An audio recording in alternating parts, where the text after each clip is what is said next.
Okay, we're live. Are we live? Yep.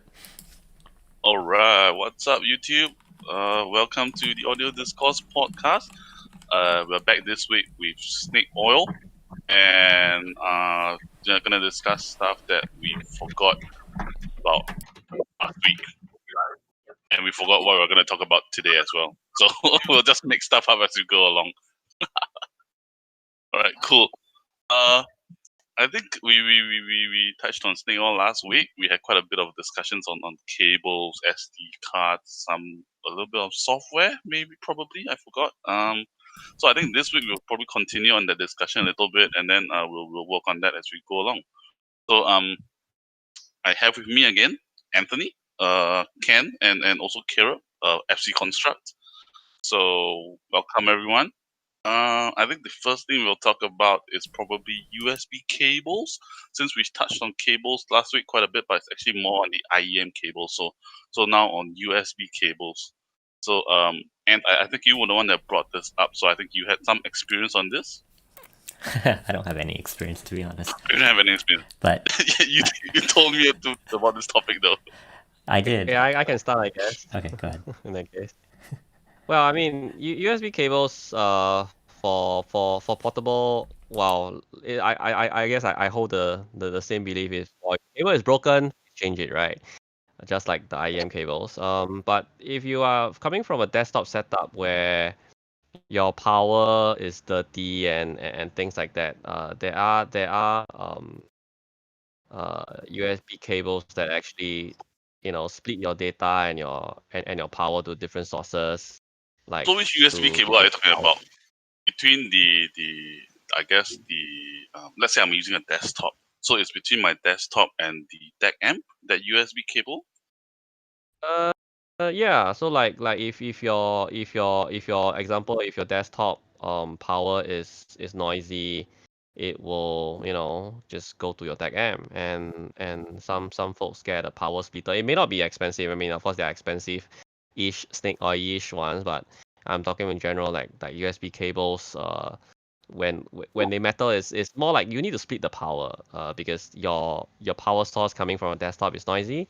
You just want a less noisy or cleaner power for whatever is powering your device, and you have some sort of a splitter to get power from another source that is cleaner, for whatever reason.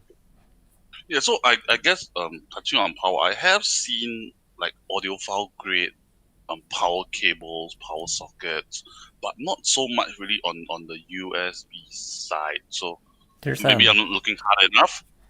but I5, I think oh yeah, the I5 has i5 one, yeah, iFi you're has right. one. Shit Audio used to have one. And it's more for like jitter and power. Yeah. So have you guys tried that? I personally have not, but so typically if you have like USB noise issues, a lot of times you can fix it by just using a USB hub, because most USB hubs are, well, not most, but some of them are powered USB hubs, which get external power already. Even like, I remember when Shit Audio released their I forget what it's called, the USB Ward, I think is what it was called. They even tell you in the FAQs that you can just use a USB hub that's powered and it'll do the same thing. Oh, they Yeah. tell you that. Yeah. I want it. But some people want the That's not wrong. basically a matching USB hub essentially. Yeah, so like when I mentioned about splitting the power, you can split your power with any method, as Okay. long as you split the power and the power that's coming from powering your deck amp is clean, so you can power, well, if you power bank, a separate power adapter to a powered USB hub, whatever, like whichever, as long as it's clean, you'll be fine. But of course, if your desktop is clean to start with, then you wouldn't have issue. But there have been a lot of reports, people saying that their desktop power is like noisy. So Yeah, yeah, because to me, I've been using like random cheapo, I guess, $2, $3 USB cables, and I haven't had an issue that I can tell, I can hear. So then yeah, I'm your not PC is too sure fine. about that. Your, I seldom your listen for my desktop PC power as is well. probably fine, I guess. I guess so. Yeah, a lot of times it's not necessarily the cable itself. It's well, cable can matter in the case of shielding. If it's not properly shielded, you can get a lot of electromagnetic interference. Yeah, Oh you yeah, have a that I've broken cable. experienced. Yeah.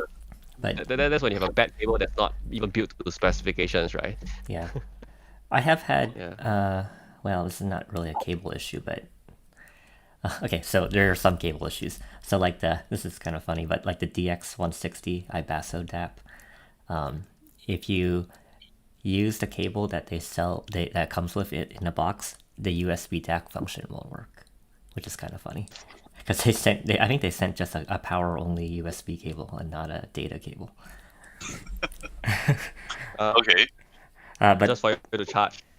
yeah, So I guess on this thing is that I think previously we mentioned that the length of the IEM cable, it sort of affects it if it gets too long. What about USB cables? Would that be the same issue as well? USB has specifications. You cannot exceed 5 meters, depending on which version, or 3 meters without a repeater.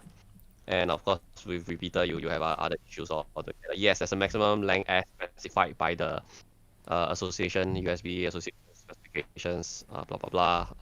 I don't have it right now, but I'm sure anyone can repeat it. There's a maximum length without data loss. repeater. By 5 meter extension and you extend it like 5 times, yeah, you're not gonna get anything. I think I've never there's seen a 5 meter USB cable. yeah, there's also depending what type of. I mean, we're talking purely audio, but if you're using like a Thunderbolt cable, like nowadays for USB-C video and audio and everything, those cables are. I mean, that yeah, USB 3.1 Thunderbolt that's used for like a docking station. You can only have I think one and or 1.5 feet, so half a meter or so of length, or otherwise you start losing data transmission, and that's why like when you buy a docking station with a USB-C, the cables are super short, which is a pain in the butt. That's the limit. Like certain bandwidth are required. Then you need cable, and there's certain specifications, but it's documented down. So it's something that's Googleable and. So I guess the main thing is if you get your USB cable from a reputable source, it should be no problem. Yeah. Yes, as long as certified, built to specifications according to the USB association. Yes. Yeah, but I guess the thing is certification. Usually, most of the things, unless you're willing to go down the rabbit hole and check it yourself, it's usually self-proclaimed. So as Yeah, long pretty as much. to me, I think as long as it's reputable from a brand like I don't know what's a reputable USB brand. I mean, well, the bigger brands people buy like Alkin and whatnot, right? But in Singapore, surprisingly, this local brand, U Green, I mean, it's not local, it's China brand, but it's very very popular in Singapore. Yeah, They make decent. Yeah, actually, I'm using that. I'm using Ugreen Yeah. cable too. Wait, using Ugreen as well. is you green like in retail stores in Singapore? Sorry? Online retail stores. Okay, yeah, cause I know like whenever I buy cables on like AliExpress and like I actually care like the cable's good, I would buy U Green. Yeah, Ugreen I is didn't actually know. very decent. Yeah, I didn't know they were I actually like a thing. I just call a random brand that is decent, and you guys are all using it. So, and they're not expensive, Yeah, Like, and there's no issues. they look nice. Yeah, they're not bad. Yeah. So I guess Yeah. as long as it's pretty reputable, you're fine. If that's the case. I mean, for don't buy USB broken cable. cable. I wanted to ask though, isn't the whole like I understand the issue of like the power and you're splitting it, but isn't there another whole argument for USB cables that like certain cables can transfer like the bits and zeros like much better than other cables? Have you heard of that one? Are you talking about audio bacon? No, Audio bacon? Yeah, audio. been Let me find it here. Audio Bacon is like a website where they review USB cables for audio purpose and other things. too. Oh, But they Okay. basically review all sorts of snake oil. That sounds like a I don't know. That sounds like a troll site. They I review mean, I've been in computing they review $1,000 Ethernet cables too. Apparently. before USB was invented, using stereo ports till now. I mean, I've as long as your cables are not broken and you don't have chunks of CRC errors, you're fine, you know. So I think it's a joke, man. Okay. We'll probably give Audio Bacon a read after this, but Here's like I guess I just put a screenshot of their site on the Interesting. thing. When we talk about the older USB specifications, right, we talk about USB 1, because manufacturing were pretty ass and pretty lousy, and there are a lot of bad cables. So you can't get the performance with really bad cable, because like bad cables do exist at Well, time. you're breaking up quite a bit, Ken. yeah, you need to change your USB cable. Yeah. So I guess one of the things I guess we have to be thankful for technology is that a lot of the good stuff is getting cheap, and a lot of the cheap stuff is getting good, right? So last time cheap stuff used to be terrible because I guess it's pretty expensive to do a lot of the I guess technological upgrades that we have now. But then I guess a lot of the things that are trickling down right now from the high end stuff down, so it's a lot cheaper to actually make something that is pretty decent. Yep. I mean, there's like Ken said, there's USB standards out there that tell you the how to make it, what the minimum requirements are and whatnot to make a good cable. So Yeah, you just need to follow talking the about spec. standards, funny enough, I'm actually working in standards. So standards, they can sometimes drive up the cost Of course. of manufacturing. Yeah. But also, like I said, depends on the standard. Some of them are free; you don't have to pay for it. Some of them cost $1,000 over per standard, so it might not be that cheap. And some of them cost more money to implement, but maybe in the long run, it might cut down your cost. So I don't know. I just think that to me, right now, a lot of the cheap stuff is getting a lot better. You can see this in audio. You can see this in technology. I think it all correlates to each other. Yeah, it's like trickle down, right? Trickle down effect. Yeah, so I guess reputable USB cable, it's fine. You don't have to worry about buying maybe like a $2,000-3,000 USB cable for the connection between your PC to your DAC M, I guess. I mean, it's just a advancement of technology, right? Things get cheaper to manufacture. You can manufacture them with a better tolerance, and you have a better yield, so that you don't waste materials that much. So yeah, you lower your manufacturing costs. Yeah, so I think all of these are not just specific to USB cables itself, but mainly, I guess, in general to every electronic or everything that we see right now. So yeah, I guess then we can call USB cable mainly snake oil for now. Yeah, I mean, with the exception of you need to split your power, and then you split your power with that you need to, right? Yeah, I guess so. Yeah. I want to ask, when is the case, like, have you encountered a case yourselves where you needed to do that? Because I don't think I have, for Neither like have I. the Yeah. USB being noisy. I did not, but I encountered someone, and we discussed about it before, but I've not What was this issue? The only time I've ever had USB noise, it's not necessarily a USB issue, it's a grounding issue with like an amplifier or a device. Like sometimes if you're listening to a DAP or a phone and you have your USB plugged in to charge it, that can cause noise. I've noticed that on some of the topping A90. Unfortunately, it's not grounded very well. So I noticed that on the Fire Q1 Mark II as well. Previously, when I used it, when I'm charging it at the same time that I'm using it, I get noise as well. That's not a cable issue, but it's related to the cable. Would a cable help? Only because it's poor grounding. Would a better cable help? No. Okay. No, Better power supply. Be a power circuitry issue, like how they design the circuitry to deliver the power to separate from the other components and whatnot. So it's more power and circuit. issue rather than cable itself. I mean, I'm assuming your cable is not broken. That's Okay. fun. Okay. So I guess we can move on to the next topic because it's my favorite topic for today Oh boy. because it links to the mist. So I think everyone knows what we're going to talk about. It's the bone conductors. So we know bone conductors work. I mean, we've all seen all the different, I guess, audio stuff with bone conductors like the aftershocks, stuff like that. So they do work.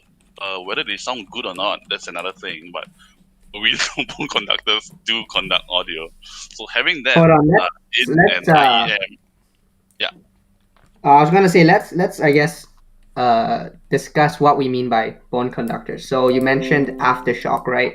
Yep. My experience, like I've only had one experience of aftershock. I just tried them at a store, but basically what it is, it's like the little band you put over your ears, right?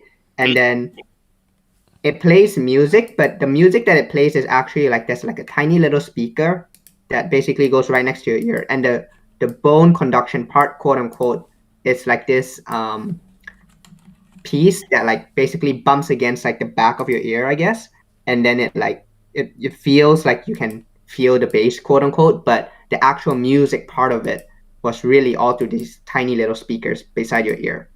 So I don't really know like if it's truly conducting music through simulating the bones in your ear to simulate your eardrums, or if it's just like they call it that as like their version of the feedback. You know, like that sub pack where like you wear this vest and it like thumps against your chest.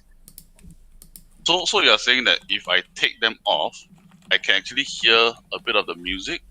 Oh, absolutely. Like when Mhm. Okay, because I had a colleague who used it in the office. He just walked in. He sits next to me. He was wearing I don't know what brand it was, but I couldn't hear shit. I think you Really? have to be. Okay. Yeah. I think you have He was to next to be. me. I couldn't hear shit. I mean, the concept is it's a vibrating, I don't know, a vibrating thingamajiggy, a membrane of some sort, and it sends vibration just like a normal speaker would, and it hits your body, and it kind of makes sound to your brain. Obviously, Yeah, I it's think close that's Yeah, I to how it mean- works. yeah.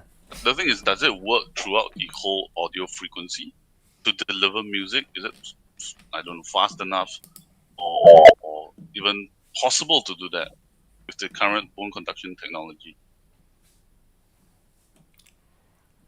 Yeah, I don't know, like, which is why, like I was saying, I'm a little surprised. I was surprised when I first tried it.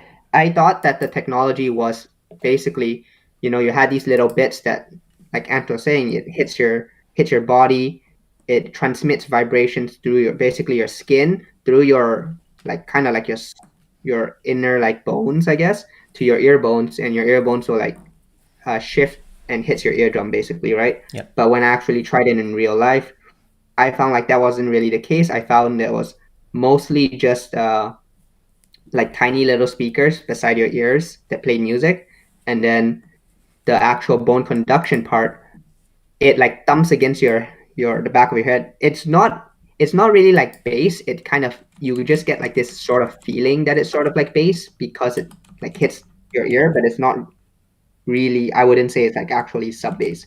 It's like high mid bass at most. Um, and then the other thing I was thinking about was that at first when I heard the technology, I was like, wow, this is like pretty cool. But the more I think about it, the more I'm like a little sketched out because like if you think about it, your skin is like really elastic, right? Like any vibration that hits your skin is like absorbed throughout your flesh. I'm not sure if like it's strong enough to penetrate like through multiple bones and is strong enough to carry that signal all the way into your ear where it hits your eardrum. So I'm really curious as to like how your friend, your colleague, had his, and he was able to listen to music and you couldn't hear it. Yeah, I'm curious about that as well, because I mean the mast has it, and apparently that's how the mast works as well to bone conduction. Although I think the frequency they work as is not throughout the whole frequency range, but just on the mid range itself. So yeah, I guess with your experience, you say it's like mini speakers. Have you tried it with anyone near you? Yeah, I think I was. Yeah, I had a couple Did they of say they people could hear it? beside me. They could hear it. Like, okay, I would say so I would say like I could take it off and I could hear it. Okay. But the thing is like it's not like super loud. I would say it's quieter than like open back headphones because the speakers are really tiny, right? Like they are right beside your ear. Like in my experience, I had to basically turn it up all the way up before I felt like I could really feel anything from it. But and like I said, when I took it off, I could sort of hear it just because it was just making noise. Um, it's not like super loud, but I could hear it. Now, in the case of Mest, that's why I wanted to bring up this question of how like which bone conduction we're talking about, because I don't think Mest works in the same way, which is weird to say. I don't know how Mest works, but um, the Mest one is on the faceplate, right? Like it's on the faceplate, so it doesn't even touch your skin. It's on the faceplate, but I don't know if I guess the way they put it is that it vibrates the whole IEM shell, and then the thing is there are parts of the shell where it is in contact with your ear, Yeah. with your skin, I guess, yeah, with your body. So I guess that's what the custom is there for, right? I mean, like that. Well, technically speaking, the custom you're supposed to get the most surface contact with you, from the IEM. So they're supposed Yeah, to correct. do that. Yeah. Speaking of the math, I think Ken has a friend that tried the math demo when I think it was a prototype, and then they had a prototype where there was one with bone conductor and there was one without the bone conductor, and then they could tell a difference. So maybe Ken, you'd like to share that?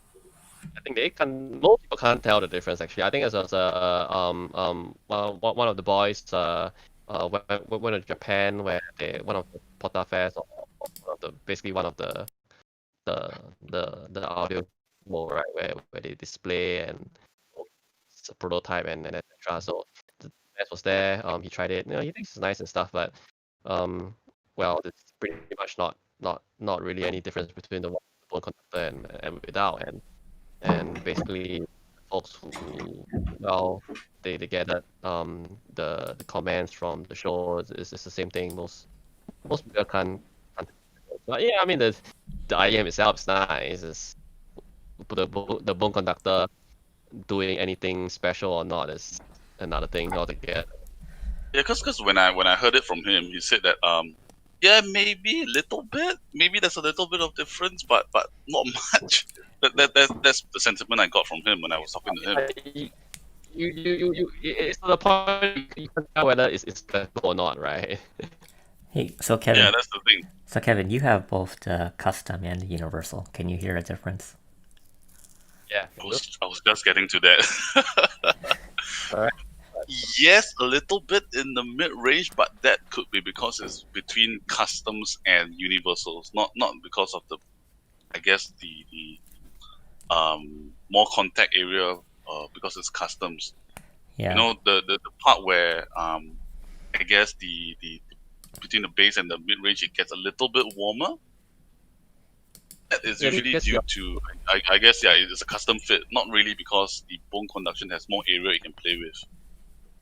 yeah, when you have That's my custom theory. over universal, your upper mids and your travel response changes, right? So Yeah, correct. I mean, you get a warmer tone, do that more than the bone conductor itself. So similarly, I Yeah, think it's correct. just the EST implementation. I don't think the EST driver is bad, but unfortunately, manufacturers use it as a chip than knowing how an actual real implementation for the EST to have actually good FPL output.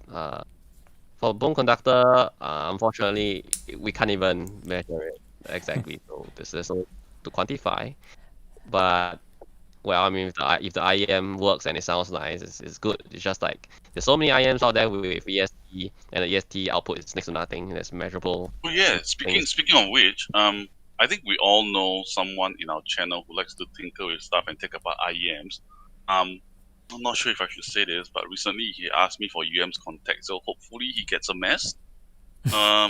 and then he'll take it apart and then play around with it, and then we'll know. So maybe I don't know. We'll see how it goes from there. I don't know, man. I mean, like, if you open up stuff, I don't think you want to send another The thing person is, to open up their UN stuff. doesn't know he opens up stuff. Oh yeah, Now you will. yeah. That's interesting. Yeah. So, So- we might get to know soon. Yeah. So my personal, I guess, subjective opinion on it is, I have noticed. So I've tried all three of the mesh line, and it's hard to tell. But from like going from the universal regular mesh to the custom, I have noticed a little bit more like tactility to it. I don't know. That's just because it's got really good sub bass and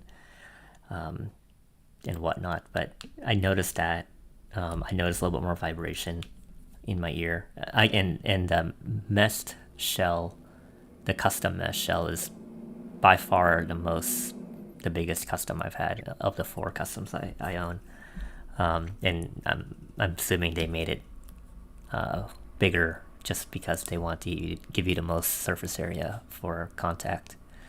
And then listening to the mini mesh, which doesn't have a dynamic driver, to kind of eliminate that tactility thing, I've noticed that the mini mesh being all BA except for the bone conductor, it also has more of a tactile sound to it, more so than most all BA IEMs I've tried.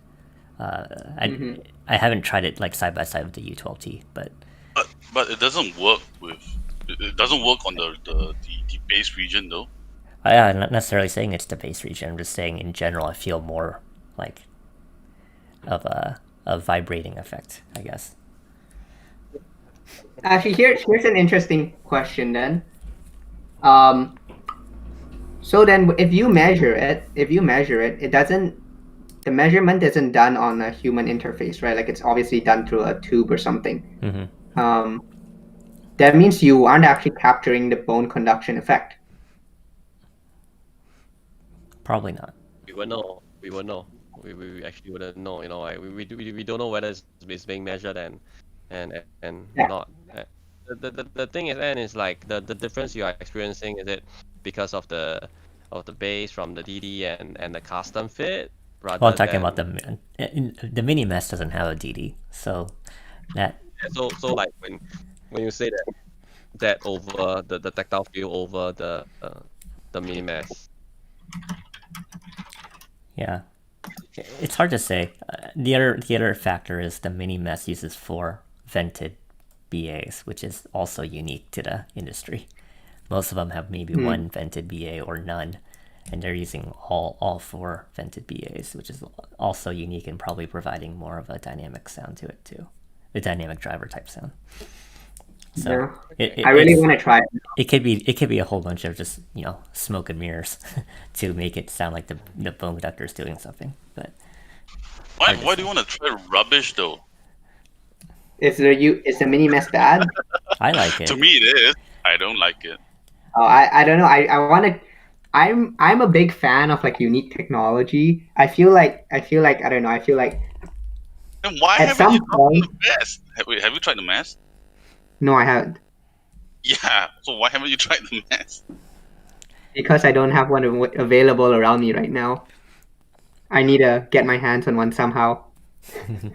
But like I don't know. I think it's pretty interesting. Like that this is probably like a bit of a sidetrack, but the Tin Audio like P2 got like released, right? And like initial graphs of it are a little questionable, I think, with the amount of treble.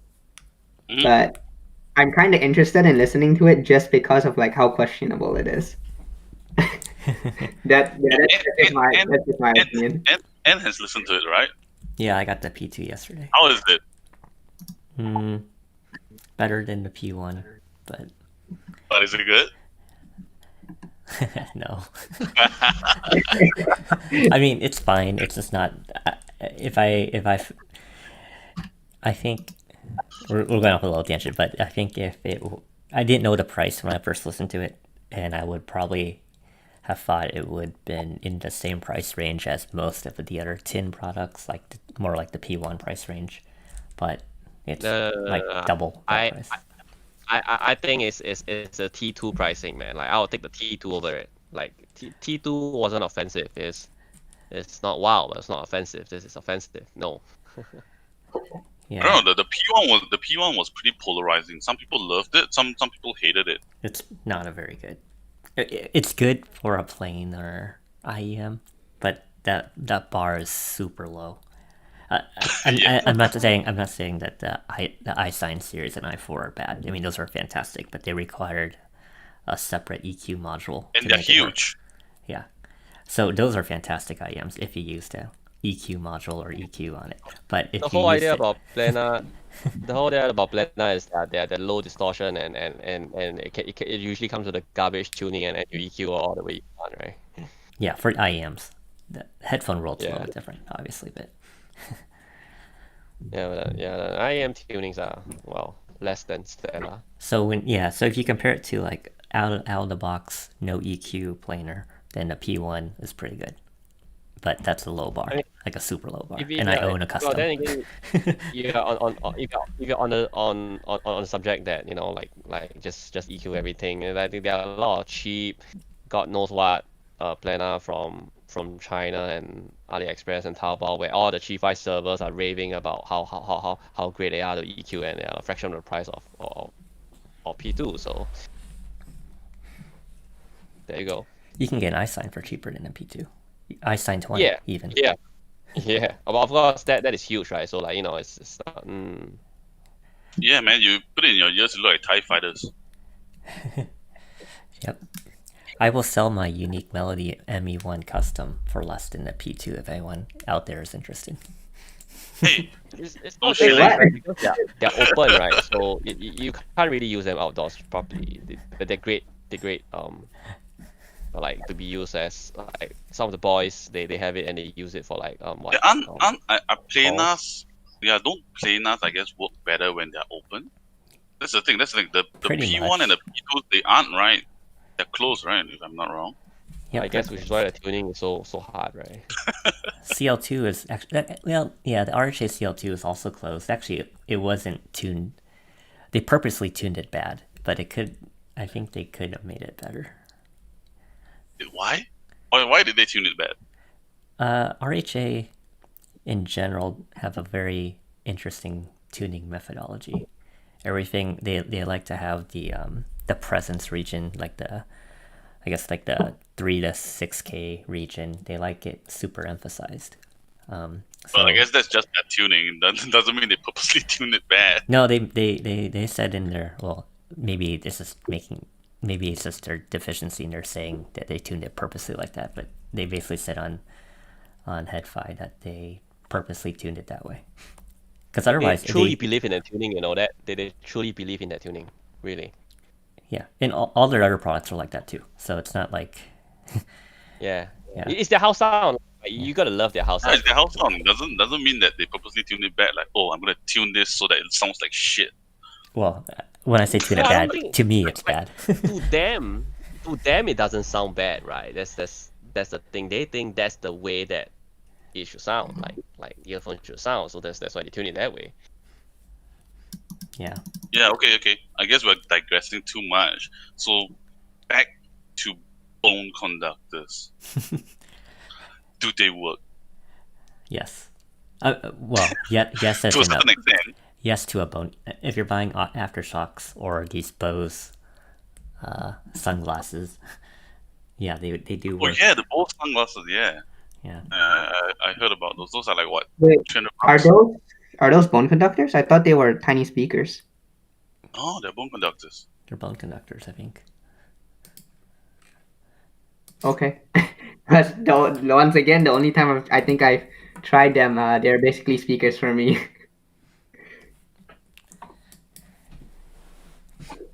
Oh yeah, Ken, we do have. I mean, they do have aftershocks in Zep, right? Have you tried it? A long time ago, I've tried it. Not there, somewhere else. Do they sound like speakers? I mean, do you hear the sound when they're not on your head? if near enough, you still can hear. That's what what constructs it. So yeah, it's like they just feel like small tiny speakers that are close to you. But Okay, I guess if no. it's just I guess it's just like feel a little further away, then yeah, you don't hear them anymore. okay. Probably yeah. Probably I guess I was a bit far away. Like I was a meter away from my colleague, so maybe I Yeah, couldn't hear it. yeah, you shouldn't be able to hear if it's 1 meter away. Okay, so I guess they do work to a certain extent, but maybe instead of fully relying on the bone conduction technology, it sort of more enhances what the speaker is already playing. It's the same for the MEST, right? The bone conductor is supposed to enhance the upper mid regions, blah blah blah blah blah blah, as advertised.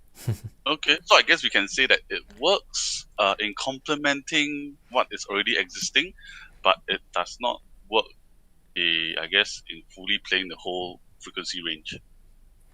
I think it's just like the EST thing, right? It's not that the technology is bad, but it's used as a marketing chip, a marketing ploy, rather than itself making the difference in the sound quality. Well, it sure caught a lot of people's eye. People do not understand how technology works, and they just buy into just like we went Are through you the saying last I'm time. dumb because I bought it? Yeah. We all No, don't I know. didn't say that.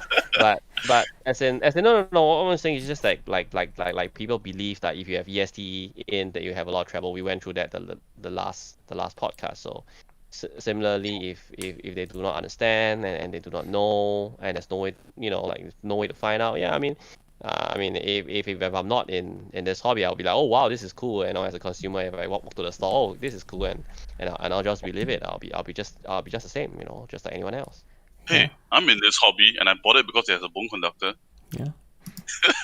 And the You bought Okay, I it know that. because it's nice, like you No, heard but the it, thing is, you like the sound, right? no, I didn't heard it the first time I blind bought it. Remember? Oh, when you first bought the Universal. Yes, when I first bought the Universals, it's because the bone Okay. conductor caught my eye. Okay, cool. Yeah, No, so I mean, you they're like to saying buy I'm stuff to dumb. try, right? So it doesn't really matter. I guess. It's part of the hobby, right? You should have bought the Wraith. It has 4 ESTs, which means 4 times the trouble. Wow, 4 times more bass. Yeah. Well, but we can try the Wraith in Singapore. He doesn't have to fly by as usual. Yeah, to solve most of your audio problems, just move to Singapore. Can we stay with you? Well, we can test easy 90% rent? on. Is it good? You can test about 90% of the mass manufactured stuff in Singapore. I mean, there are obscure brands, of course, but like majority of the stuff you can try. Yeah. Okay, great. So I guess moving on from bone conductors, this is something which I do not have a lot of experience with, which is tubes. Tubes. Yes. Do more tubes Ant-Man. more better? Russian tubes better? I don't know. I know there are Russian tubes. Some people sort of. Yeah, so Ant has more experience on this. The only tubes I have are the Aureolus BA300S, which I sometimes plug it into my DAB. Oh, you have that? Yeah, I have that. What? It I've actually asked gives it a people little who bit has more that, warmth. and no one ever replies to me. When did you ask it? Like literally every day. You ask when you're Really? sleeping, right? You ask Yeah, when you're up, I'm sleeping, sleeping. Kevin. Yeah, when you're up, I'm sleeping. When I'm sleeping, you're up. That's true. So do you want it? I was thinking about getting the new version has USB-C. Oh, there's a new version? Yeah, it just came out. Oh, USB-C damn. as in it's a DAC M or it's just for charging? Just for charging. Just for charging. Okay. So it makes no difference. Well, it makes a difference for me because I don't have any. All of my cables are USB-C at this point. Yeah, but they give you a cable when you buy it. Yeah, but then that's an extra cable. I can use one cable for everything. And you can only charge one thing at a time. Why do I need to charge one thing at a time? The other stuff I have a wireless charger for, like my phone.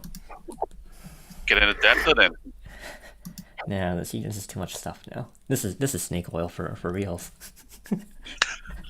Okay, fine, whatever. So tubes, what are your experiences with it? To me, the only experience I have with it is that Aureolus one, and it adds quite a bit of warmth to I guess the sound. Yep. So, I guess with tubes, I don't have like a whole lot of experience either. I've had maybe 7 or 8 tube amps in the past, and I made one before. So I guess, Have you tried swapping the tubes for the amps? yeah, I've done tube rolling. Is that what you're asking? Yeah, do they sound different? They can, yeah. I mean, I think when you listen to, if you read forums and whatnot, they're like massive changes. But just like like listening to a DAC or listening to an amp, it's very subtle. Most of the time, it's very subtle. There's times when I bought tubes like used or older tubes, like the stuff from the 40s and 50s and whatnot, that come in and they're like very worn, and sometimes they're even broken, or completely used up, and they just sound terrible or they don't work at all. That's happened, but for the most part, I think most tubes are pretty subtle changes. So I guess you get more differences between buying different tube amps than tube rolling. No, not necessarily. So I've owned hybrids. Most of the ones I've owned are hybrids, so it's solid state with a tube buffer. Those are typically much more subtle sounding than normal tube amps, which are like OTL or SET. So between those, there's some changes. Like it kind of depends on the power level. So like the OTLs are usually only good with higher impedance headphones. So like that's why people love it with like the Sennheiser HD600 or the HD800 or like the ZMF, which is what I use. People love that because it has higher impedance. It's used for higher impedance headphones. And you don't want to use those with IEMs because the impedance are typically 40 to 100 plus ohms, and you don't want to be using that with IEMs. With like a SET, like I believe my Woo Firefly was one of those single edit triode. You can use that with more of a diverse set of headphones because their power systems a little bit differently, so they can actually handle planars a little bit better.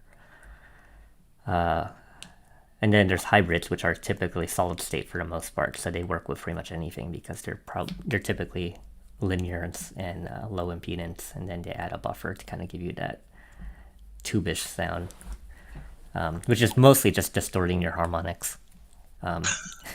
So it's adding, hopefully, it's just second order harmonic distortion to your sound, which is kind of primarily the mid range. So I don't know what I'm getting at, but not all tubes give you a warm and pleasant sound.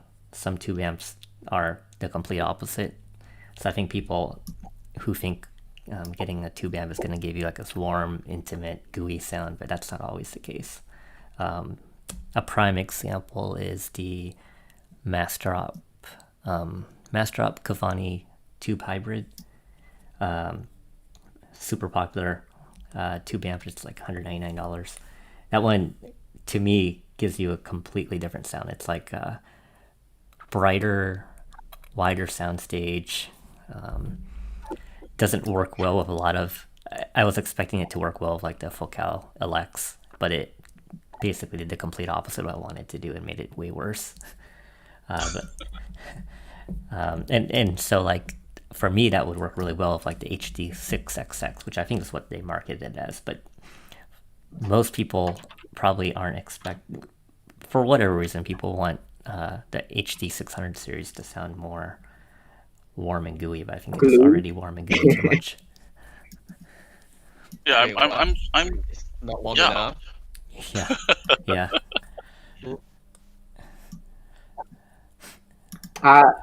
Yeah, I don't know. I have a story about tubes, and I can actually agree with Ant in terms of the very subtle sort of sound.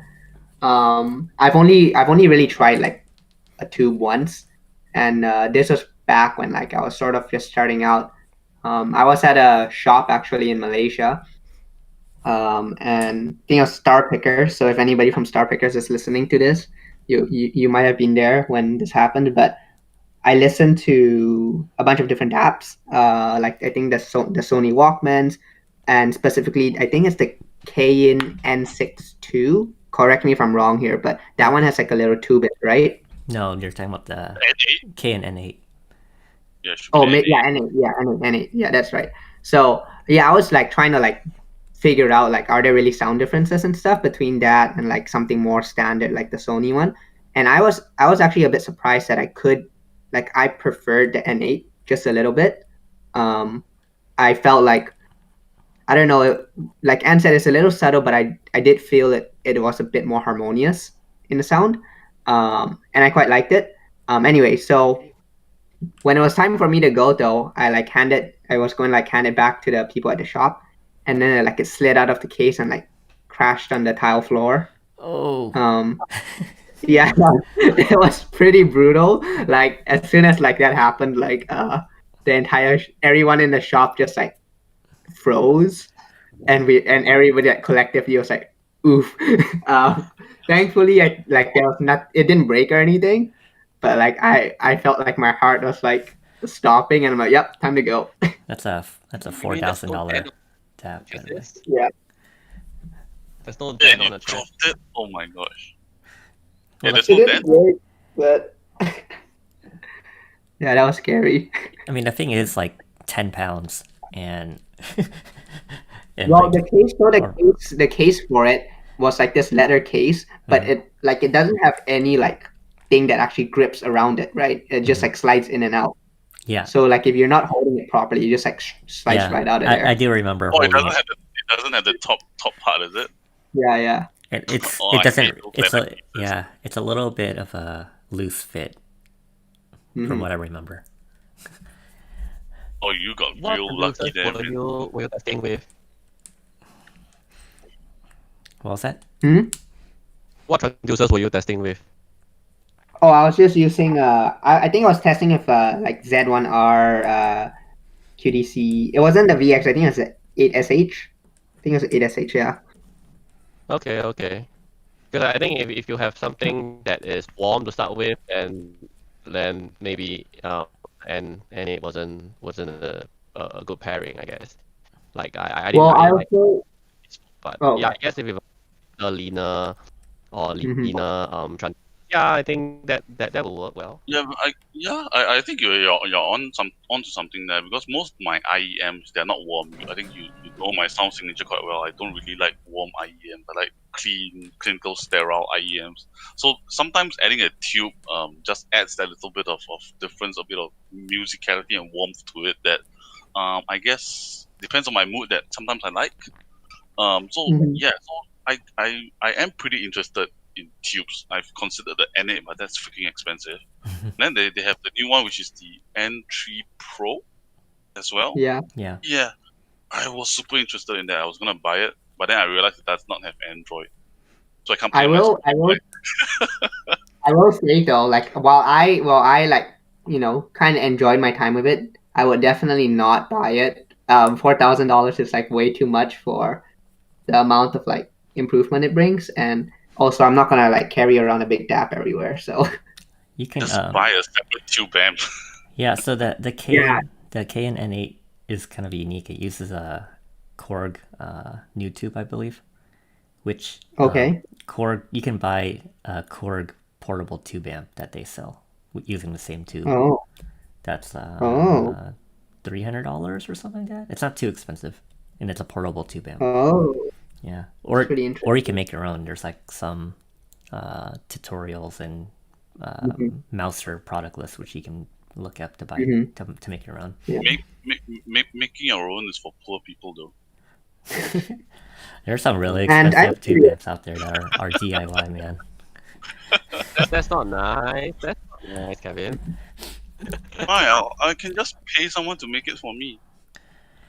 You don't get the fun experience of potentially blowing up your face. So I get the fun experience of listening to it. Yeah, but I mean, I have considered desktop tube amps as well, but having little kids running around, that's not very tube amp friendly. They can't do anything to it. Their tube amps are massive. They're heavy and massive. No, not the super huge ones. I mean, like the small little ones, like I think that's the FX Audio one or something. Oh, those don't do anything. Those I've owned those really? before. Yeah, they just don't waste your money on that. Some of them aren't even plugged in. Like the tubes are there just for looks. They're not even part of the circuit. Okay, snake oil. Tubes are snake oil. Forget Yeah, it. those ones are definitely. I think people have disassembled it and looked at the circuit board, and they basically aren't even connected in some cases. Oh my god. Okay. back to I I will think it's not like use tube amp. we talk about like trickle down technology, blah blah blah, from like speakers and so on. So yeah, I guess like such thing is more apparent when it's like on speakers. I mean, I've heard setups that are a few $100,000 and tens of thousands of dollars for speakers and stuff. Yeah, they actually do make some differences here and there. But I guess not Because quite. I know, for- like I know Wu Audio has some really chunky, heavy tube amps. I bet those make a difference.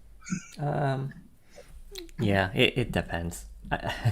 It's like So they have like the how much you color your sound, right? And yeah, they all make a subtle difference. I currently own the Felix Audio Elise 2 Mark II, and a lot of it depends on. I think a lot of it is more about the impedance of a headphone and the output impedance of the amp. So with like an OTL tube amp, they typically have pretty high impedance, and as we talked about many times, IEMs and headphones can be affected by output impedance. So a lot of the effects that people hear are probably more related to the impedance more so than Yeah, the you know, actual tube. I'm actually seeing a trend here on this snake oil topic as we go along, which is a lot of the snake oils, the myths, they are not, I guess, fundamentally fake. There is some truth in it, and usually it's very subtle. But then, I guess, yeah, it's just very subtle. So that's why some people believe in it, some people can tell the difference, and some people can't. So that's the trend I'm actually seeing as we go along this topic. Yeah, a lot of it. I mean, I think a lot of it is explainable through measurements and stuff too. And then a lot speaking of of people output measurements, impedance, right, isn't it? right? And then speaking of measurements, I think our next topic on snake oil is graphs. Is graphs snake oil? Because talking to different people, you get varying results. You get very different results. Some people say, graphs are shit. They don't tell you anything. They are fake. Graphs bad. Sometimes Screen also says graphs bad, but it's just trolling. Okay, I don't think Some people they tell 50% of the story. Some people they tell 75%. Some they tell 100%. I'm the camp where it tells maybe 75% of the story.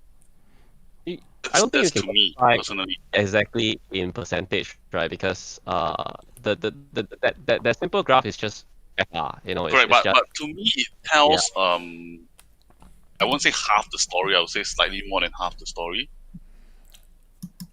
it tells tonality, right? It doesn't tell like how with impedance, the sources, it reacts due to output impedance, THD, acoustic phase, electrical phase, and so on. So And bone conductor. More conductor, yes. well, certain things are not measurable, or rather, that graph is only FR. The other things that are not measured in that simple FR graph, right? So that only tells you tonality and tonal balance and. And how much does that actually tell you? That's the thing. It depends on if the person cares about tonality. Like example, like some people I spoke to during audio meets, they say that care about tonality. It can be completely off sounding, but they will love it if it's highly technical. So some people really don't care about technicalities. They listen Because to the usually gear. the tone is the first thing that you hear when you listen to an IEM or headphone. It is. Yeah, but some people do not care, right? So it's different priorities. I mean, I may go to live concert. I may be used to a certain tone of the vocalist and so on. So I have a certain image, but some people they may have a fixed image of studio recording. Some they don't care because they only care about technicality. They don't care about tonality, right? So there are people who really don't care about tonality. So for those people, then FR graphs don't mean a thing to them. But Because for those who I think it also depends on quite a lot on the region or I guess geographical demographic or whatever. I think we've talked to quite a few people. They say that maybe places like Japan, South Korea, they don't care about FR graphs. yeah, they don't care because they don't bother with it, right? I mean, there are a few kinds of people who don't bother with graphs, I mean, they really don't care. The others is because they do not read. People fear the unknown. If things they don't understand, they just write it off because they just simply don't understand. They can't understand, and they can't be bothered to put effort to understand. So I mean, if you don't understand something, you won't believe in it, right? It's naturally so. But I mean, in the topic of FR is scientifically, it's scientific, but it's only for tone. It's not for Yeah, so it doesn't you're tell. a grapher. You're a grapher. How much of the story do you think it tells of the IEM? It only tells me the tone, nothing else. It tells me the tone. That's it. I think this is a very good example. When I saw the BL03 graph that Green posted, oh wow, this is a very nice looking graph. Like, okay, the tonality should be great. When I heard it, I think it's utter garbage. There's no technicality. Garbage. What's this? But the tone, It was but the tone. disappointment. The tone is supposed to be great, but mushy bass, muffled vocals. The tone is correct, but it's low res, completely low res. Why are you shitting on my $20 end game, bro? Yeah, it's the Yeah, blonde. I'm just quoting an example, right? Like using this example to show, hey, You're crashing my dream here, man. But although I measure stuff I'm here to say that graphs are not everything, but they do tell you one thing, tonality. Right? Okay, so from one grapher to the next, and how about you? I think the blonde is the best IEM ever made. I agree with you there. It's a $30 in-ear phone with $2,000 sound. It's right up there with the VK4 and the Yeah. mess. Yeah. Yeah. I think a graph will tell you half the story, maybe. And I agree. There's definitely things out there that graph really well, and there's that don't sound as good as they look. There's stuff that graphs not very well and sound good. I haven't heard the Odin yet, but everyone apparently raves about it. But when I look at that graph that I think Critical and other people have posted, I'm like, that doesn't look good at all to me. But literally everyone Mess raves sounds about better. it. So I think the mess is better than the Odin. okay, you're the only one, but I haven't heard I'm it. not the only one. Oh, ask Ken. I don't think Odin is overly okay. It is overly rare, but I don't think in among the boys among the people I meet, So the audio music. Mess I better don't or Odin better? Wait, let me finish, man. Odin, what I give Odin is right. It actually sounds better than it measures. So I give it to them. I give it to them. It actually sounds better than it measures. Of course, it has issues, but overall it is good. But well, I mean, my ranking list is really there, in it, and I put MEST quite a bit higher than Odin. So that's that. See? Okay. But that's just my personal subjective preferences. I mean, there are a lot No, of people but who do that's just to MEST and tell us Odin. that I am not the only one. Yeah, well, I mean, it's a subject to probably start with. So I will let you know in two or 3 weeks when I get it. Oh, and I don't. I was actually very surprised, when I didn't expect it to be good, to be honest. When I heard it, I'm No, like, it's oh good. wow, It's good. Yeah, Odin is good. I'm not saying Odin is bad. I'm saying Odin is good. I just don't Yeah. think it's worth the price tag. No, That's I'm not. I'm not me, even talking personally. about. I'm not even talking about the price tag. I can tell you specific issues about Odin. I do not like like but I don't hate. I don't dislike it. I think it's good. It still made it to be good in uh the That, issues. I that, mean everything that is cable though, that cable wide splitter though. Oh my gosh, that's something of beauty. I'm not really care so much about the cable or like overall sound. I have some flaws with it. They are not deal breaker flaws, to be honest. There are flaws. Like as with everything will have flaws. Nothing is perfect. There'll be imperfections, but the flaws to me are not super deal breaker. Like I can put in my ears. I can listen. I won't yank it out. I can enjoy it.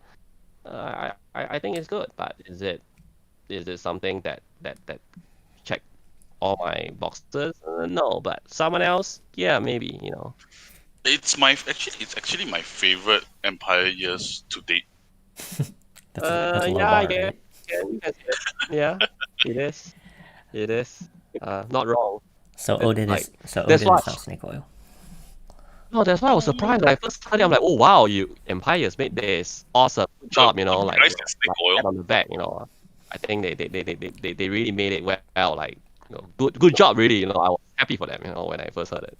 Yeah, good job, good price. No, it's sold out, right? The pre-orders, like there's like Yeah, it is. It no. actually is. I mean, even if they price it another $1,000 higher, you'll be sold out still. So that's not a problem. So I think fair about price when I'm evaluating like Oh. the No, product itself, right? if Quality. if it's say $2,000, I would buy it. I mean, that's for me personally. But if it's at not at the price they're selling, I wouldn't buy that. To me, it's a little bit too expensive. There's a lot more things that are more competitive at price range. So, but I think we are digressing to a totally different thing right Yeah, now. but hang on, but I think I want to clarify that's like I mean, different people have different buying patterns, right? So like for me, if it's not something that is within my checkbox, then I wouldn't even care if it's cheap or Correct. That's expensive. why I say to me. Yeah. So I guess there's this someone else would pay $1,000 for Odin. Some people will pay $10,000 for Odin, which it's that's different for everyone. But there are some people who buy according to value for money. But for me, if it's not, it doesn't fulfill a certain criteria. It doesn't matter if it's $1, $1,000. I wouldn't buy it. Yeah. Value for money blondes, man. Yep. No, man, blonde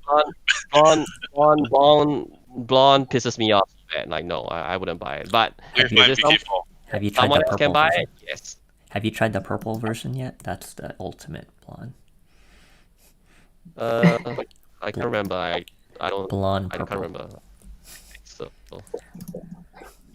Yeah, being purple automatically makes it 10 times times. the price. Yeah, 10 10 times. times. 10 Wow. times better. oh, you mean the shell color change? No, I don't. I don't think I've tried. Yeah. No.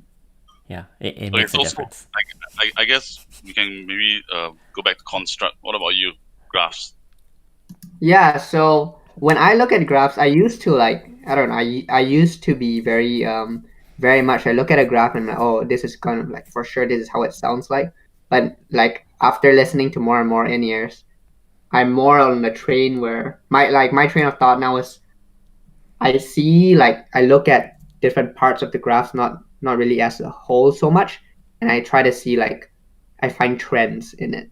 Um and I feel like I could be wrong a lot of times, but I might not be wrong. And so I don't know. I feel what you mentioned earlier, where like uh, you mentioned how like technical ability, some people don't care for tuning at all. They care like how technical it sounds. My opinion on that is kind of like um, if it's like obviously the first thing you listen to is the tuning, right? But I feel like if you listen to something long enough, that tuning, you basically like mold into that tuning and you like kind of like it. If it's obviously good enough. And then Brain burn-in? what? So like brain burn-in? Yeah, sure. And then what happens is that what you're left really with the technical ability, right? So I know personally, if I were to buy like a very cheap in-ear, I love my tri-fi. I would buy something that's well tuned and has good technical ability at the start.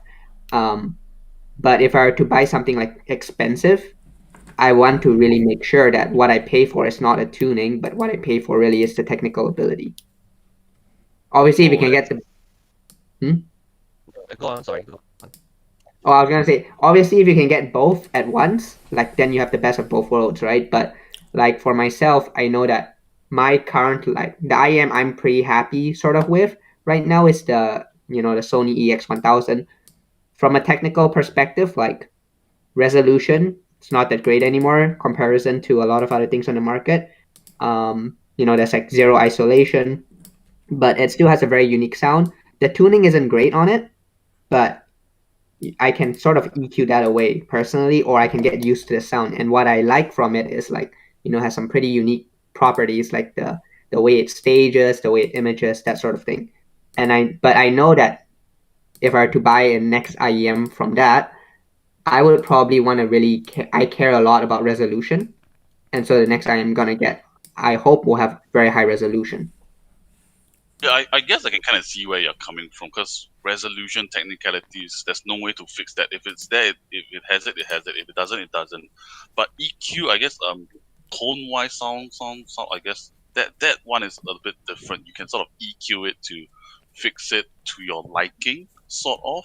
So that's a little If you bit know of how to do it. flexibility there. Yeah, that's the thing. So I think another thing you brought up that was quite interesting that I had a talk with Ken about today was when you look at the graph, you look at the different parts of it. Well, I was talking to Ken today, and I think the main takeaway I had after talking to him was that usually when you look at a graph, you have to look at the whole thing as a whole, because even the contrast between the different parts, they play quite a big role in how the IEMs. Absolutely. So having to Absolutely. look at it part by part, you might not get that information. Yeah, sorry. When I meant part by part, I mean I guess I meant more like trying to find generalities within, like, say, the low range, mid range, that sort of thing. But yes, if I'm trying to like evaluate the thing as a whole, I would still try to look towards the main graph. It's kind of tricky because you kind of run into the issue where like you have bias, right? Like you're kind of saying like, oh, this part has this property, so I think it's actually this, and you're kind of like cherry picking in a sense. It's tricky. Yeah, so It is. I want to make a comment about people who are reading and interpreting graphs. I saw there's a few sites that break it down into like bass, treble, bass, mid, and treble, and then they kind of evaluate it based on bass, mids, and treble slowly by looking at a graph and then comparing it to, like, say, the Harman target. So we look at just like the bass, for example. They'll say, oh, the bass is very weak because it doesn't match the Harman bump, but it does depend on how you normalize the curves. So if the headphone or IEM doesn't have any trouble, I'm talking about a specific example without mentioning the names, but there's certain headphones that just don't have a whole lot of upper mid-range and treble, and they're more dark sounding headphones. Even though the graph of the bass measures flat, for example, it's going to sound bassier than another headphone which has let's say the Odyssey versus Hifiman thing. Hifiman has obviously a bigger like 1 to 6K bump, whereas the Odysseys typically are recessed in that area. The Odysseys always sound more bassy because of that, because there's a contrast between the bass level and the treble, which makes it sound warmer and bassier, whereas Hifiman sounds a little bit more bright, and that's because of that contrast between the different parts of the frequency response. And I think if you just break it down and look at base only compensated to like the Harman target, you're going to say, oh, it's not basey at all. It's very light. But really, it's actually pretty basey. And then I have like on the screen here, I have two IEMs, the Empire Ear Valkyrie and the UM Vest. You can see like if you compensate it to like 1K, it looks crazy. It looks like well, I mean, it's kind of crazy. The Valkyrie is super V-shaped, but you compensating a V-shaped IEM to more of a balanced IEM doesn't really work very well because it doesn't really tell you the whole story. It's if you look at it, you're gonna say the mess has like no bass and no treble at all, but you have to kind of play around with the compensation to get it to look more appropriate to actually how you hear it. So like, Yeah.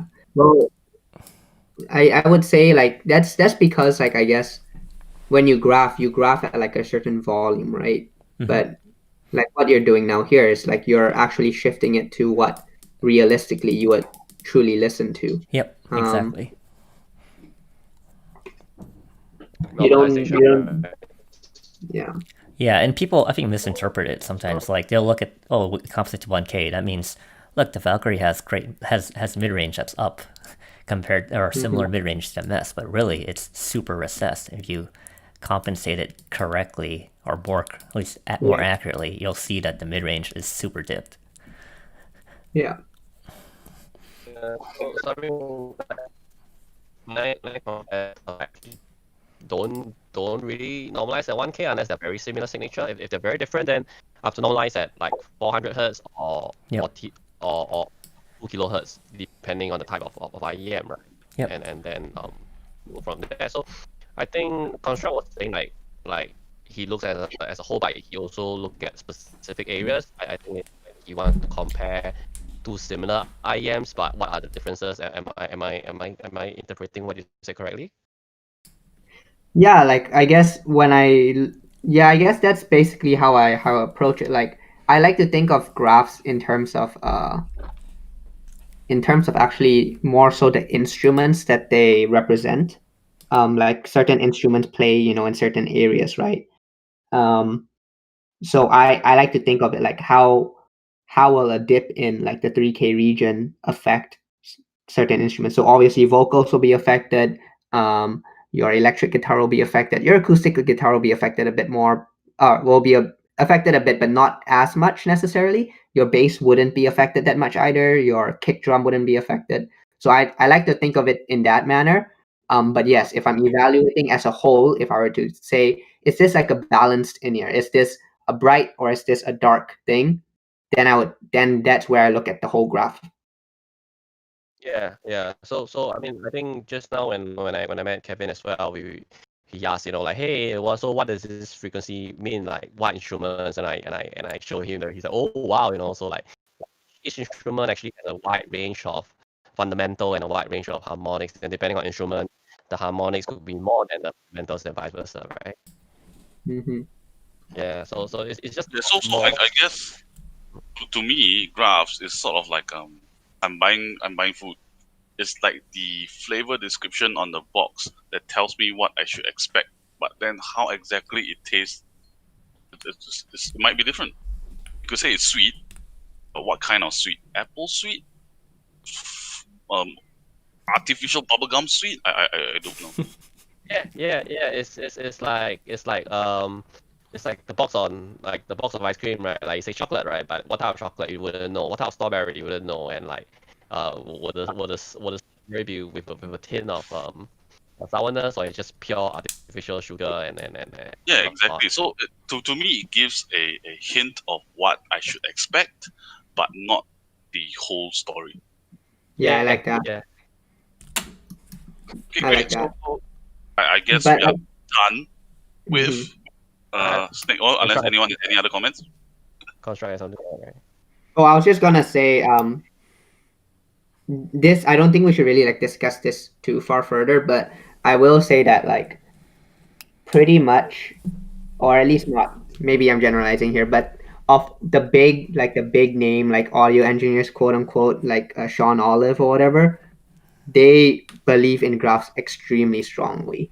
Like they would say like graphs are like you can tell everything you need to know from a headphone through a graph, which is interesting because these are people who have spent years and years in school. They do like PhDs on audio, and they have that outlook, whereas us, I guess, consumers don't really agree with that. And I don't know, I just thought that was an interesting point to bring up because it's not just him. I think there's a few other people. I think Oratory is the same way on Reddit. I know someone else, someone we are very familiar with, who also thinks graphs tell almost the Oh whole yes. story. Yes.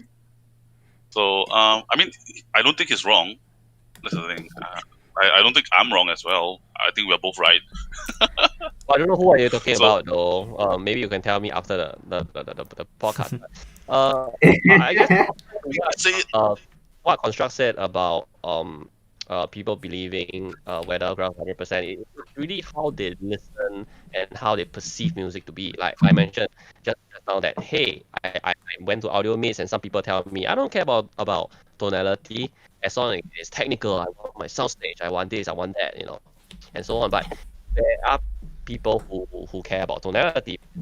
They're just used to that tone when they hear the vocalist or musicians who are very fond of certain instruments and they want their instrument to sound a certain way. Then for them tonality to a certain extent is important. And if tonality is important, then like how important tonality there's a correlation to how important they would treat a paragraph. Yeah, I agree. So I guess on that, we don't really have many questions from the chat. Probably just one. This might be probably aimed at you, since you heard the Legacy 5. Any thoughts on the Legacy 5? Who's you? I have it too. Sorry, Ken. Okay. I think But we you all have heard the it Legacy now. 5, right? No? Yeah. No, I don't think. Like, and- I don't think Construct has it. No, Okay. I haven't heard it. The only noob in the room. Okay. And you heard it? And Yeah, and yeah. is it? I Okay, reviewed so, it. yeah, I reviewed it already. Ken, Yeah. go ahead first. Yeah, so I think it's better niche. Nothing really to say, but other than that the twins is pretty much the better low cost. They're 3 times the price though. Yeah. So like the other low cost stuff from TA, I wouldn't want to use the word garbage. But If it's something similarly priced, they're what is not similarly priced? great. So for the L5 for a considerable budget is alright. Alright.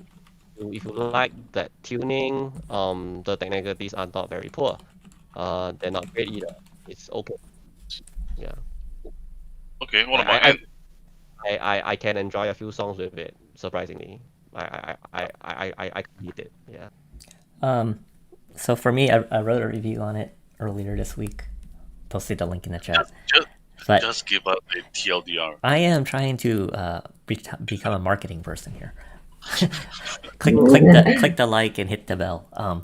The Legacy 5 I think has really nice tonality.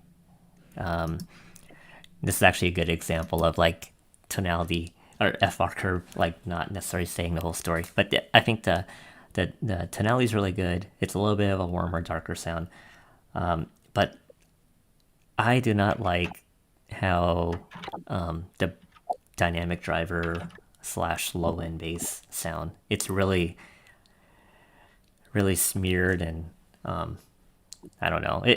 The difference between that and like the Monarch and Clairvoyance is that the two more expensive ones have extra balance armatures that handle the bass region on top of just the same dynamic driver, and that makes a big difference. You can tell right away because the DD on the Legacy 5 is very similar to the Legacy 3. I mean, they're the same driver. It's kind of slow. It's blunted. It lacks resolution and texture. It works. Muddy. Yeah, it works if you just care about bass quantity because it has a really nice amount of quantity. But if you care about resolution and whatnot, it's not the best. It's pretty subpar for the price, but overall tonality is really good for the price. So it's kind of a balance between the two. Yeah, Talk about I think I subpar agree for with the both of you on price, that. then I think a lot of things are subpar for the price, because even the twins base is pretty bad texture.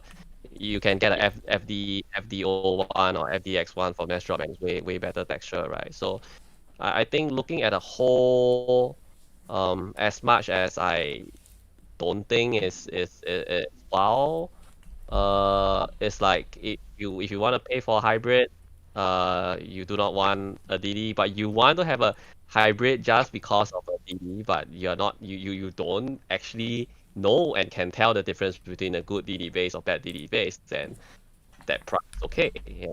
But if you stay as a whole IEM, then yeah, it's not great, but it's pleasant. Like I did not yank it out of my ears. To me, I think it's okay for the price. Tonally, I think it's quite pleasing. Yeah, it's okay for the price. I only mean, issue I had it was the base was a little bit muddy, and then it does not really have technicalities. That were my only two issues with the L5. Other than it's that, really given. I think the price is fair for what it's delivering. I think it's a given, right? Having heard like all the all the hybrids, is like well, I mean, the base driver is the same. They are all like low quality textured. It's not mass based. I mean, no. It's like just they're just using cheap drivers, right? So and if you want to push, if you have lesser base, then it's not so obvious, right? If you push more base, then it gets obvious. So Yep. so it's that, but most people can't tell texture in base. It's a fact. Like I've spoken to a lot of people, they can't tell. It depends on what you So listen to too. Some music True, has true. more texture in the bass, some don't. I happen to listen to a lot of music that does, so it bothers me a little bit more. True. I'm with you on that, and by all means, it's like yeah, like that price. What? How much is it? 200 plus USD. 250. 50, yeah.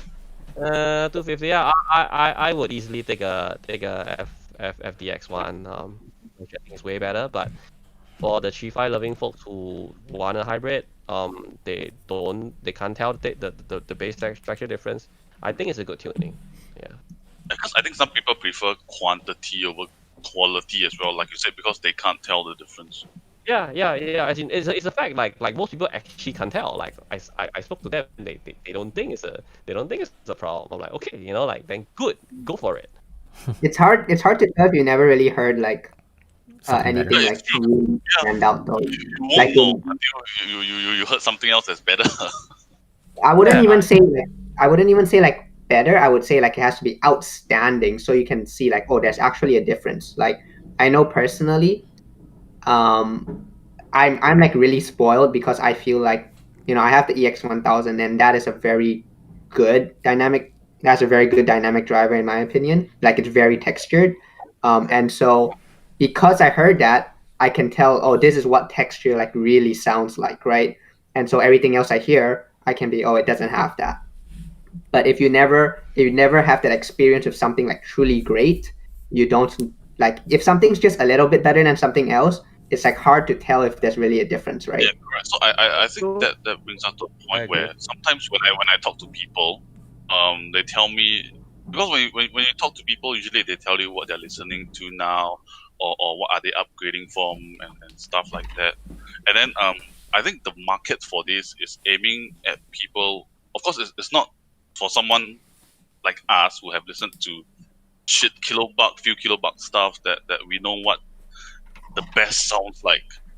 It's for people who are sort of in that price bracket whereby this is really good. Yeah, it's a step up from the $100 stuff. Correct. Yeah. So usually when I talk to people, I sort of cater my conversation in a way that, yeah, if it's you're looking at this price bracket and this is where you're coming from, yeah, this is something good and you might probably like it. It's definitely an upgrade Agree. for you usually. I think a lot of the Chi-Fi do have very good positioning to get people from KZ. They're upgrading from KZ and like and yeah, like it's a pretty good, it's a pretty big jump, I know. I listened to 2 new KZs that just came out yesterday. 20 BAs. 20 BAs, man. It's actually 10 of the size. It's 10%, yeah. It's 10%. The way Yeah. KZ markets it, it's a scam. It's snake oil. That is snake oil. Yeah, 20 BAs. It's 10% is still ridiculous. The VX is 10%. And it sounds. And I'll save it for the review. KZ is hit and miss. Yeah. Usually it's more miss than hit. Yeah. I mean, so they just throw everything on a wall and see what sticks on the wall, right? So Yeah, I mean Yeah. that's the way they do it, and they're successful at that. So why not stick to Yeah.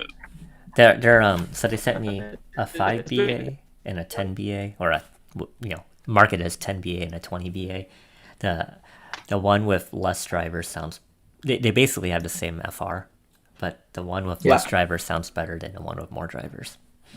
Yeah, their strategy just They stick both as many they both drivers aren't as you very can. good, but Okay, great. So I guess we can probably end it there on our topic on snake oil. Mm-hmm. Okay, everyone. Thanks for joining us. It's been a fun 1.5 hours. So yeah, we'll see you next week. like All right. See ya. See ya.